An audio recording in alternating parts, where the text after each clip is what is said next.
اگر اللہ سے ملنا چاہتے ہو تو یقین جانو راستہ بڑا ہی شارٹ کٹ ہے، حضور کی سنت پہ آ جاؤ۔ الحمد لله نحمده ونستعينه ونستغفره ونؤمن به ونتوكل عليه ونعوذ بالله من شرور أنفسنا ومن سيئات أعمالنا، من يهده الله فلا مضل له ومن يضلله فلا هادي له، ونشهد أن لا إله إلا الله وحده لا شريك له، ونشهد أن سيدنا وسندنا ومولانا محمدا عبده ورسوله. أما بعد فأعوذ بالله من الشيطان الرجيم. بسم الله الرحمن الرحيم. قل إن كنتم تحبون الله فاتبعوني يحببكم الله. وقال رسول الله صلى الله تعالى عليه وسلم: تركت فيكم أمرين لن تضلوا ما تمسكتم بهما أبدا، كتاب الله وسنتي. وقال رسول الله صلى الله تعالى عليه وسلم: من تمسك بسنتي عند فساد أمتي فله أجر 100 شهيد. سبحان ربك رب العزة عما يصفون وسلام على المرسلين والحمد لله رب العالمين. مولاي صل وسلم دائما أبدا على حبيبك خير الخلق كلهم، هو الحبيب الذي ترجى شفاعته في كل هول من الأهوال مقتهم. حضرات محترم، اس کائنات میں رب تبارک و تعالیٰ کو جناب رسول کریم صلی اللہ علیہ وسلم کی ذات بھی سب سے پیاری ہے اور حضور کی صفات بھی سب سے پیاری ہے۔ اللہ رب العزت کے بعد اگر کوئی مقام اور مرتبہ رکھنے والی ذات ہے تو وہ جناب رسول پاک صلی اللہ علیہ وسلم کی ذات ہے۔ اس کائنات میں رب تعالیٰ کو اپنے پیارے محبوب جناب محمد الرسول اللہ کہہ دیجئے صلی اللہ علیہ وسلم کی ذات گرامی سے سب سے زیادہ محبت ہے۔ اس سے آگے چلیے، حضور کی صفات سے بھی سب سے زیادہ محبت ہے، اور ایک قدم آگے بڑھیے کہ پیارے نبی کی عادات سے بھی سب سے زیادہ محبت ہے۔ جی، حضور نبی کریم صلی اللہ علیہ وسلم کے اخلاق بھی اللہ کو سب سے زیادہ پسند ہے، ذات بھی سب سے زیادہ پسند، صفات بھی سب سے زیادہ پسند، عادات بھی سب سے زیادہ پسند، اخلاق بھی سب سے زیادہ پسند۔ بلکہ اس سے اور آگے قدم بڑھائیے، جو نبی کریم صلی اللہ علیہ وسلم کی ذات، آپ کی صفات، آپ کی عادات، آپ کے اخلاق سے جو محبت کرے گا اللہ پاک کو اس سے بھی محبت ہے۔ ایک اور قدم آگے بڑھائیے، جو حضور کی صفات، حضور کی عادات، حضور کے اخلاق کو اپنی زندگی کے اندر داخل کرے گا اور ان کو اپنائے گا، وہ بھی اللہ کا محبوب بن جائے گا۔ اس لیے کہ معیار اور کسوٹی اللہ نے بنایا ہی جناب رسول اللہ کی ذات کو ہے، ایک آئیڈیل، ایک نمونہ، ایک مشعل راہ ہستی ہی جناب رسول اللہ کی ہستی ہے۔ اگر کوئی آدمی چاہتا ہے اللہ کو راضی کر لے، اسے چاہیے کہ رسول اللہ کے طریقے پر آ جائے۔ اگر کوئی چاہتا ہے کہ جناب اللہ کے مہمان خانے میں داخل ہو جائے، اسے چاہیے کہ رسول اللہ کا سنت اور طریقہ اور مبارک راستہ اختیار کر لے۔ اگر کوئی چاہتا ہے میں جہنم سے بچ جاؤں، اس کے لیے بھی لازمی کیا ہے کہ وہ حضور نبی کریم صلی اللہ علیہ وسلم کا پیارا مبارک سنت طریقہ اختیار کر لے، یقین جانو جہنم سے بچ جائے گا۔ اور اگر کوئی چاہتا ہے کہ قیامت کے دن جس دن کوئی سایہ نہیں ہوگا عرش کے سائے کے سوا، مجھے عرش کا سایہ نصیب ہو جائے، جی تو اسے بھی چاہیے کہ جناب رسول پاک صلی اللہ علیہ وسلم کی صفات اور عادات کو اختیار کر لے۔ اور اگر کوئی چاہتا ہے کہ مجھے اللہ کریم بغیر حساب کتاب کے جنت میں داخل کر دے، تو اس کے لیے بھی راستہ یہی ہے کہ وہ جناب رسول پاک نبی کریم علیہ الصلاۃ والتسلیم کے مبارک راستے کو اختیار کر لے، یقین جانو اللہ بغیر حساب کے جنت میں داخل فرما دے گا۔ جی کسی نے کہا ہے نا، نقش قدم نبی کے ہیں جنت کے راستے، نقش قدم نبی کے ہیں جنت کے راستے، اللہ سے ملاتے ہیں سنت کے راستے۔ اگر اللہ سے ملنا چاہتے ہو نا تو یقین جانو راستہ بڑا ہی شارٹ کٹ ہے، حضور کی سنت پہ آ جاؤ۔ بلکہ ایک تو شاعر کہتا ہے، ایک آدمی کا مرغ کھانے کو بڑا جی کرتا تھا، کہتا مرغی ملے۔ اب تو ویسے وہ مرغیوں میں بھی فارمی چلتی ہیں نا، پہلے مہمان بھی آتا تھا تو دیسی مرغ کھلاتے تھے، گھروں میں دیسی مرغیاں ہوتی تھیں، پکڑ لیتے تھے اور کہتے تھے لو جی آج اس کو ذبح کرو، بسم اللہ پڑھتے تھے اور مہمان کو بھی پیش کرتے تھے، ہاں جی خود بھی اس سے فائدہ اٹھاتے تھے۔ جی تو اب کسی کو مرغ سے بڑی محبت تھی، تو وہ کسی اللہ والے کے پاس گیا، کہنے لگا جی میں کیا کروں؟ انہوں نے کہا دوست بات یہی ہے کہ جہاں سے جو چیز ملتی ہے نا، جی جن کے پاس جو چیز ہوتی ہے ان کے ساتھ اپنا تعلق قائم کر لو، وہ چیز مل جاتی ہے۔ دیکھو نا، برف چاہیے تو برف والے کے پاس چلے جاؤ، سبزی چاہیے سبزی والے کے پاس چلے جاؤ، سونا چاہیے سونے والے کے پاس چلے جاؤ، لوہا چاہیے لوہے والے کے پاس چلے جاؤ۔ ایسا تو نہیں ہوگا کہ جناب آپ کو چاہیے ہو حقہ اور آپ چلے جائیں سنار کی دکان پہ، جی آپ کو چاہیے ہو سونا اور آپ چلے جائیں لوہے کی دکان پہ، سٹیل مل میں چلے جائیں، نہیں ملے گا۔ انہوں نے پھر شاعر تھے، فی البدیع کلام کہا، کہتے مرغ کھانے کی ہے بس یہی اکراہ، وہ مرغ کا شوقین تھا نا، تو انہوں نے کہا مرغ کھانے کی ہے بس یہی اکراہ کہ مرغ والوں سے راہ پیدا کر۔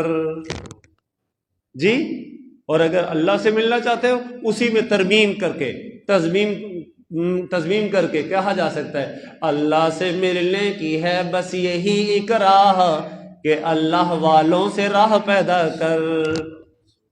جی حضور کے عاشق بننا چاہتے ہو تو جناب معاملہ بڑا آسان ہے، عاشق رسول بننے کی ہے بس یہی راہ کہ عشق رسول والوں سے راہ پیدا کر۔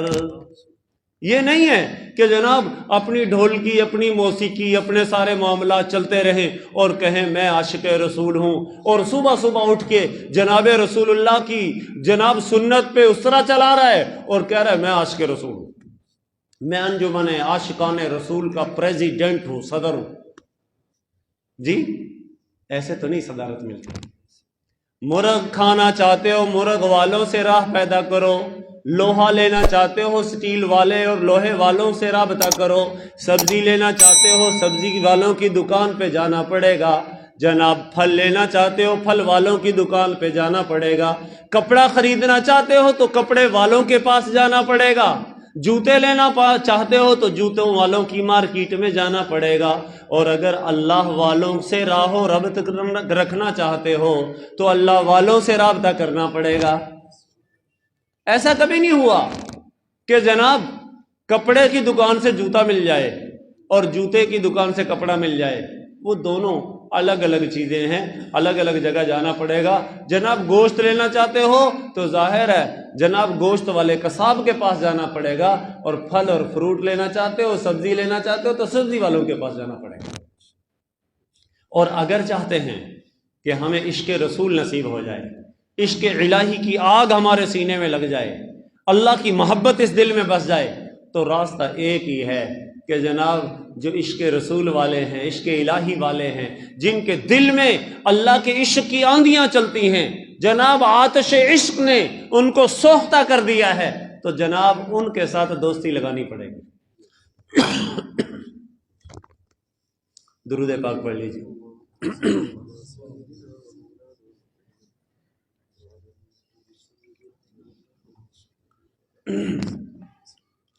اور ہمارے اکابر الحمدللہ وہ عشق الہی، عشق رسالت کے عاشق تھے جی۔ ان کے اگر کوئی کہے کہ جناب عشق رسالت اور عشق رسول کی دکان کہاں ہے، تو جناب وہ جا کے دیکھو، ہاں جی، کبھی حاجی امداد اللہ مہاجر مکی کے جی دکان معرفت سے عشق رسول بانٹا جا رہا تھا جی، کبھی جناب حافظ ضامن شہید رحمۃ اللہ علیہ کے، کہیں شاہ آفاق علی رحمۃ اللہ علیہ، کہیں شاہ غلام علی دہلوی رحمۃ اللہ علیہ کی دکان معرفت سے عشق الہی بانٹا جا رہا تھا۔ سبزی والے سبزی بانٹ رہے ہوتے ہیں، دے رہے ہوتے ہیں، تقسیم کر رہے ہوتے ہیں، اور ظاہر ہے عشق الہی والے عشق الہی دے رہے ہوتے ہیں جی ہاں۔ اور یقین جانو حضرت معین الدین چشتی اجمیری رحمۃ اللہ علیہ کے حالات زندگی کو پڑھ کے دیکھو، ایک ایک مجلس میں جہاں جہاں گئے ہزاروں ہزاروں لوگ ان کے پیچھے کلمہ حق پڑھتے جاتے تھے، اللہ کی معرفت اور اللہ کی محبت کے دیپ جلتے جا رہے تھے، بڑھتے جا رہے تھے۔ کسی نے کہا نا جی، جس دل کی حرارت نے قلب پھونک دیے لاکھوں، جی اس دل میں کیا آگ بھری ہو، خدایا اس دل میں کیا آگ بھری ہوگی جی۔ جو جہاں جاتے تھے او جناب ان کے پاس آنے والے عشق الہی اور عشق رسالت معاب سے بہرے مند ہو جاتے تھے، تو ظاہر ہے جناب ان کے پاس بیٹھنے والوں کا کیا عالم ہوگا، اس دل کے اندر خود حرارت کا عالم کیا ہوگا۔ آئیے اگر ہم چاہتے ہیں ہمارا دل بھی عشق الہی کے عشق سے معمور ہو جائے، جناب رسول پاک صلی اللہ علیہ وسلم کی سنت کی معرفت سے اور محبت سے آشنا ہو جائے، تو اہل اللہ اور مشائخ کی صحبت میں آنا پڑے گا۔ اس کے علاوہ کوئی طریق نہیں ہے۔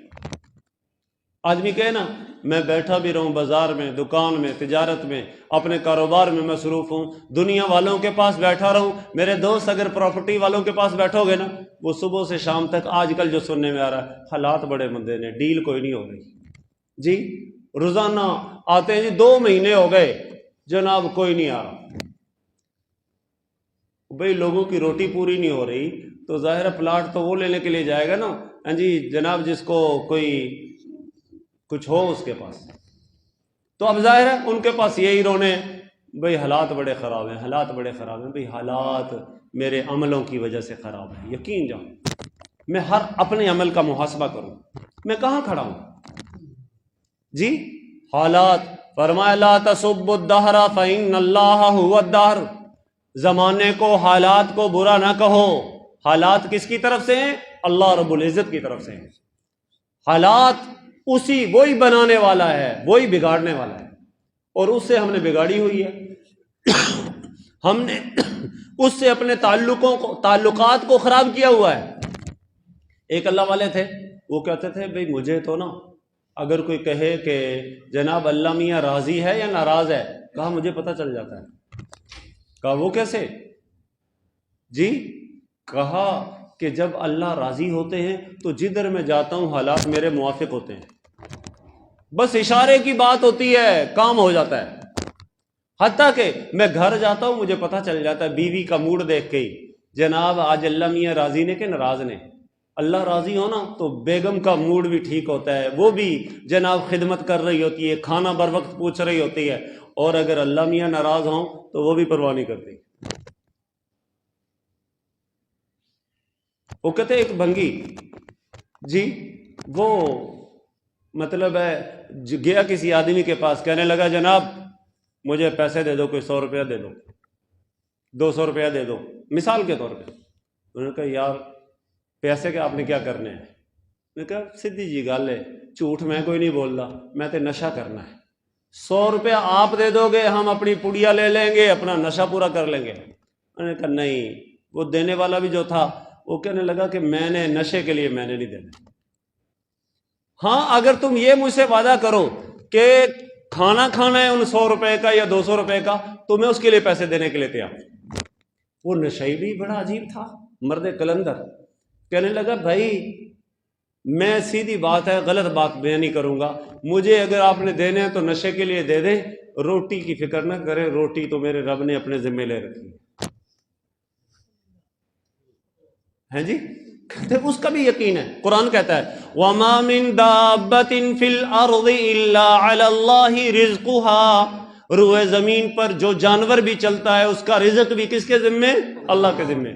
ایک بھنگی کا، ایک چرسی کا، ایک نشئی کا یہ یقین ہے کہ میری روزی روٹی اللہ کے ہاتھ میں ہے اور وہ میرا اللہ مجھے دے گا۔ ہاں کہتا ہے یہ نشہ جو ہے نا، ظاہر ہے وہ تو اللہ نے ذمہ نہیں لیا ہو، اس کے لیے مانگنا پڑتا ہے، تگ و دو کرنی پڑتی ہے، اس لیے نشے کے لیے اگر دے سکتا ہے تو دے دے، روٹی کے لیے دینے کی ضرورت نہیں ہے، روٹی تو میرا رب دے گا۔ اس نے کہا یار اچھا یہ عجیب آدمی ہے، اور وہ سخی آدمی تک کہا کسی آنے والے کو میں نے کبھی واپس نہیں کیا، میں نے خیر اس کو دے دیے۔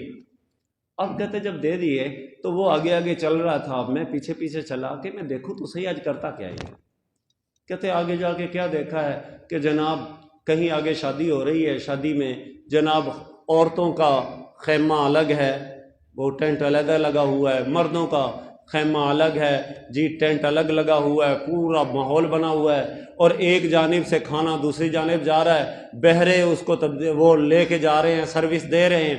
اب بڑی اعلیٰ قسم کی بریانی، زبردست قسم کا خوشبوئیں، تو وہ وہیں سے پہلے سے جب اس کو خوشبوئیں آئی نا، کہنے لگا واہ بھائی واہ ربا، جناب خوشبو تو بڑی پیاری آ رہی ہے، پتہ نہیں تو نے یہاں سے دینا ہے یا کہیں اور سے دینا ہے، رزق تو نہیں دینا۔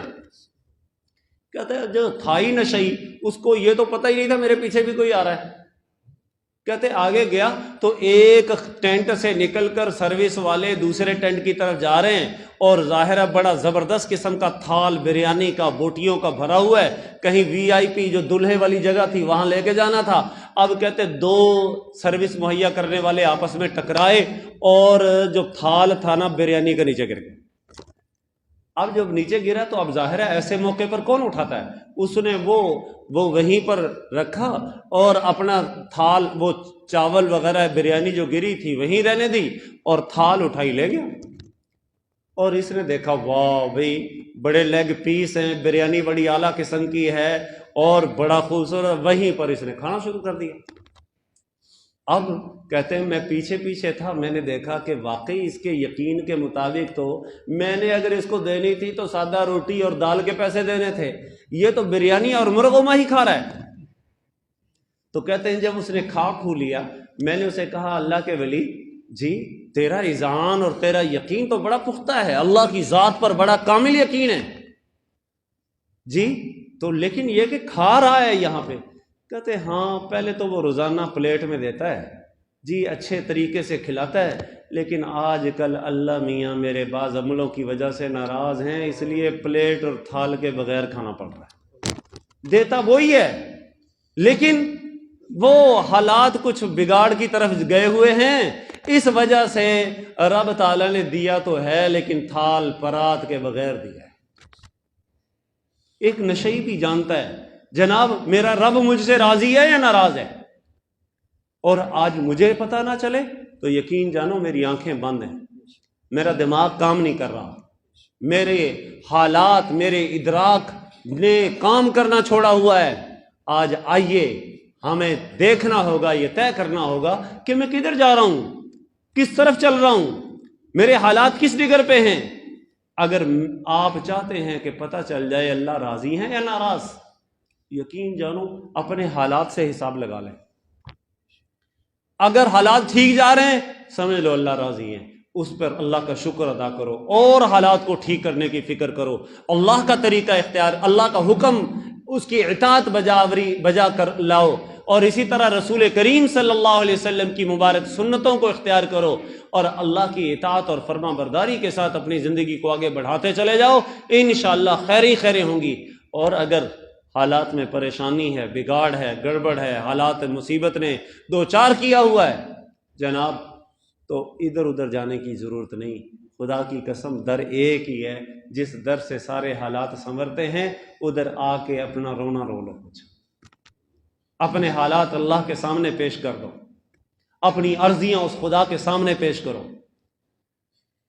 جی وہ ہمارے بعض طلباء اسٹوڈنٹس جب امتحان آتے ہیں نا، چاہے اسکول کالج کے امتحان ہو رہے ہوں، بی اے ایف اے کے امتحان ہو رہے ہوں، کسی اور سیمسٹر چل رہے ہوں، او لیول کے اے لیول کے، تو امتحانوں کے دنوں میں نمازوں کی تعداد حاضری بڑھ جاتی ہے. اور پوچھو بھی کیا معاملہ ہے، تو اب کہہ رہے ہوتے ہیں بڑے سال کی محنت ہے، سیمسٹر یہ چل رہے ہیں، اور جناب خود یقین جانو دعا کے لیے بھی کہہ رہے ہوتے ہیں ہر نماز کے بعد. جس دن پیپر ہونا ہوتا ہے نا، رات کو بہت سارے طلباء مل رہے ہوتے ہیں کہ جی وہ میرا صبح پیپر ہے، فلاں سیمسٹر ہے، لاسٹ ایئر ہے، سیکنڈ لاسٹ ایئر ہے، جناب میرے لیے دعا کیجیے گا. کیوں؟ پتہ ہے کہ جناب یقین جانو بعض اوقات ایسا ہوتا ہے طالب علم وہ راتوں محنت کرتا ہے، اپنی ڈگر پہ چل رہا ہوتا ہے، اللہ رسول کے احکام کی پرواہ نہیں ہوتی، تو نتیجہ کیا ہوتا ہے؟ رات کو چاہے پوری رات پڑھتا رہا ہے، این پیپر کے وقت میں ظاہر ہے جناب دماغ گنجلک کا شکار ہے، بندش کا شکار ہے، آگے کچھ چلتا ہی نہیں ہے، کچھ بھی نہیں کر پاتا. اور بعض اوقات ایسا ہوتا ہے ذہن کھلتا ہے، جی وہ واردات آ رہی ہوتی ہے ذہن میں، جی محنت اتنی نہیں ہوتی، اللہ کی مدد خوب ہو رہی ہے.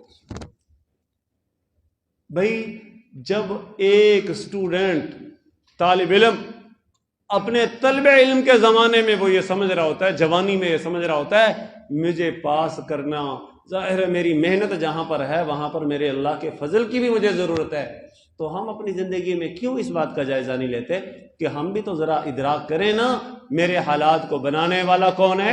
اللہ. بگاڑنے والا کون ہے؟ اللہ. بگڑے ہوں کو سنوارنے والا کون ہے؟ اللہ. بہتر حالات کے اندر ابتری لانے والا کون ہے؟ اللہ. تو میں کیوں نہ اسی اللہ کے سامنے اپنی عرضیاں پیش کروں؟ تو میرے محترم دوستو، آج ہم اپنی زندگی کا حساب لیں، لگائیں، موازنہ کریں، اپنا جائزہ لیں کہ ہم کس طرف جا رہے ہیں. جی ہم زندگی کو کامیاب کرنا چاہتے ہیں، اپنے آپ کو کامیاب دیکھنا چاہتے ہیں، لیکن راستہ ہم نے ناکامی والا اختیار کیا ہوا. شیخ سعدی کہتے ہیں نا، ترسم نہ رسیب کعبہ اے عربی کی راہ کے تومی روی بترکستان است. اے دیہاتی مجھے ڈر ہے کہ تو کعبہ نہیں پہنچ سکے گا. نعرے تو لگا رہا لبیک لبیک اللہم لبیک لا شریک لک لبیک، اللہ میں حاضر، تیرا کوئی شریک نہیں، میں حاضر. ان الحمد والنعمت لک والملک لا شریک لک، ساری نعمتیں تیری، ساری تعریفیں تیری، جی اور تیرا کوئی شریک نہیں. اللہ میں تیرے بارگاہ میں حاضر ہوں، میں کعبہ جانا چاہتا ہوں. لیکن شیخ سعدی کہتے ہیں مجھے ڈر ہے تو کعبے نہیں پہنچ سکے گا. کیوں؟ اس لیے کہ جس طرف تو جا رہا ہے نا یہ کعبہ کی طرف جانے والا راستہ نہیں ہے، یہ تو یورپ اور افریقہ کی طرف جانے والا راستہ ہے. کوئی آدمی لاہور جانا چاہتا ہو اور قصور کی طرف جانے والی بس میں بیٹھ جائے تو بتائیں لاہور جائے گا؟ کوئی کراچی جانا چاہتا ہو جی اور وہ لیا اور بھکر والی بس پہ بیٹھ جائے تو جناب نہیں، کراچی کا راستہ اور ہے، لیا بھکر کا راستہ اور ہے، لاہور کا راستہ اور ہے، قصور کا راستہ اور ہے، کعبہ کا راستہ اور ہے، یورپ اور افریقہ کا راستہ اور ہے. جی اگر کعبہ جانا چاہتے ہو تو کعبہ والے کو منانا پڑے گا، کعبہ والے کے ساتھ اپنی لو لگانی پڑے گی، جی اور ان کے ساتھ اپنے تعلق کو استوار کرنا پڑے گا. اللہ والوں سے ملنے کی ہے بس یہی راہ کہ اللہ سے ملنے کی ہے بس یہی راہ کہ اللہ والوں سے راہ پیدا کر. جی عشق رسول پانے کی ہے بس یہی راہ کہ عشق رسالت والوں سے راہ پیدا کر. جی ذاکر بننے کی ہے بس یہی راہ کہ ذکر والوں سے راہ پیدا کر. اللہ کی معرفت و محبت کو پانے کی ہے بس یہی راہ کہ معرفت و محبت والوں سے راہ پیدا کر. تعلق ہمارے طور طریقے انگریز والے، افرنگی والے، اور ظاہر ہے ہم یہ چاہیں کہ ہمیں جناب رسول پاک صلی اللہ علیہ وسلم کی معرفت و محبت نصیب ہو جائے، یہ خیال است و محال است و جنوں، یہ پاگل پن کی بات ہے. اللہ کے نبی کے مبارک طریقے اور اسوہ حسنہ کو چھوڑ کر ہم افرنگیوں کا طریقہ اختیار کریں، میری تہذیب وہ میرا کلچر جی غیروں والا، میری زندگی کے بود و باش اور رہنے سہنے کے طریقے، میری شادیاں، میری خوشیاں، میری غمیاں، میرا تمام کے تمام کمانے کے طریقے، روزگار میں جانے کے طریقے، جناب دوستوں اور احباب کے ساتھ ملنے کے طریقے، میرے سارے کے سارے وہ ہیں جناب جو انگریزوں کے طور طریقے ہیں، اللہ کے دشمنوں کے طور طریقے ہیں، اور میں سمجھتا ہوں جناب اسی پر جا کر میں اللہ اور رسول کو پالوں گا، جناب نہیں۔ اس لیے ضرورت اس امر کی ہے، اپنی زندگی کا جائزہ لیں، اپنا محاسبہ کریں، اپنے رب کو منائیں، ہمہ قسم کی آفات سے اپنے آپ کو بچائیں، اللہ کے ساتھ اپنے لو لگائیں جی۔ وہ کہتے ہیں نا اللہ سے لو لگا لیجئے، اللہ کو دل میں بسا لیجئے جی۔ تو اس کے لیے ہے ہی طریقہ یہ ہے کہ جناب جو اللہ والے جناب رسول اللہ صلی اللہ علیہ وسلم کی ہستی ہے ان سے اپنے تعلق کو مضبوط کیا جائے۔ تو اسی حوالے سے الحمدللہ ہمارے اکابرین نے مختلف قسم کے وہ عوام کے لیے ایسے ماحول مہیا کرتے رہتے ہیں۔ جناب میں نے گزشتہ مجلس میں بھی شاید اعلان کیا تھا اور اس مجلس میں بھی عرض ہے کہ اس جمعرات کو عصر کی نماز سے لے کر اگلے جمعے کے دن تک انشاءاللہ ہم جامعہ محمدیہ کشمیر پتی میں ایک اصلاحی روحانی تربیتی اجتماع منعقد کر رہے ہیں، جس میں ماشاءاللہ حضرت شیخ الحدیث مولانا زکریا نور اللہ مرقدہ کے سلسلہ مبارکہ کے شیوخ اور مشائخ اور وہ مختلف مجالس ذکر کے حلقے اور اسی طرح واعظ و نصائح کی مجلسیں قائم کریں گے، اور ظاہر ہے بہتر یہ ہے کہ پورا وقت بستر سمیت جناب یہ عصر سے اگلے دن تک آپ وہاں پر تشریف لائیں۔